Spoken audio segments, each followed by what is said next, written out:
This is a Jensen RV vent fan motor. I am actually trying to repair the defrost fans for my motorhome. Got a new motor here, but we're gonna see if we can use this one. This I've pulled out of another trailer of mine. As you know, these motors can get fairly noisy, and as a side note to trying to fix these defrost fans with this guy here, after plugging it in, or just giving it some power, not plugging it in, but just giving it some power,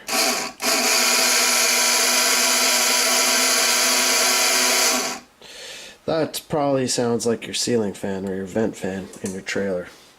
Most of the older ones sound like that, don't sound too good.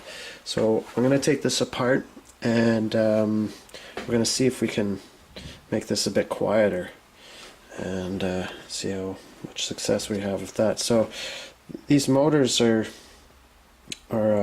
permanent magnet motors, and just take these two screws out here, and the brushes are here, and there's some little bearings in there too, but I'll show you how. I'll get it all apart and then I'll show you how it goes together.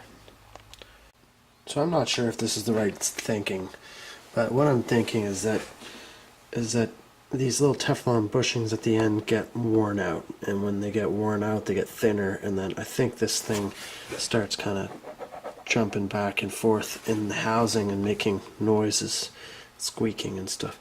So that's why I've made this felt bushing here to kind of hold it more securely, and then also to stop the noise is just putting some grease on it.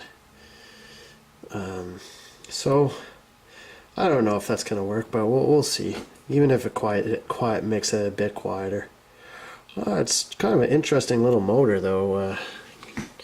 You know, it comes apart just like a big motor would, and seems completely, you know, usually they're just sealed off and you can't get into them, but this one, it's not the case, right? I should tell you the model number here of this motor.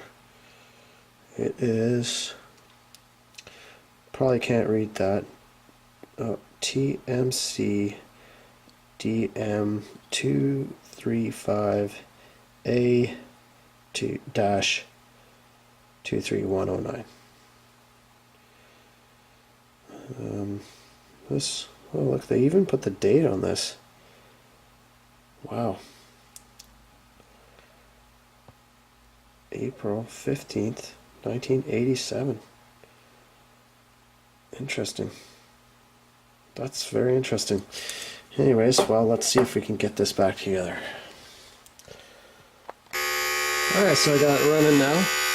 All back together. And sounds a lot better. So, pretty pleased with that outcome. Although, this motor is a noisy little motor, and I don't know there's a whole lot you could do about it. One of the things I find interesting about it, though, is the back. These two screws here. It's fairly obvious that they are there for adjustment. So I think perhaps if your motor is making a lot of noise, these screws in the back might just be loose, and if you tighten them down, that might fix your problem right away, and you might not even have to take it apart, because basically what that does is the rotor inside is you know, it's, let me just take this out here. Well, just before I do that, just for comparison,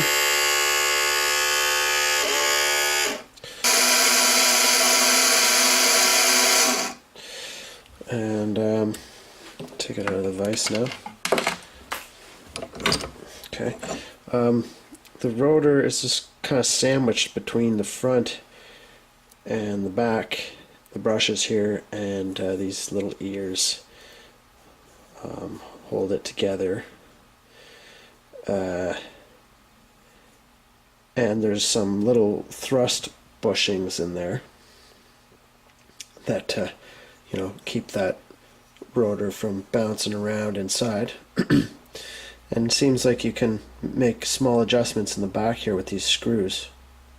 So open it up, put some grease in there, lube up the front bearing surfaces and the rear, and screw it together a little bit more tightly, and that seems to fix the problem with these motors.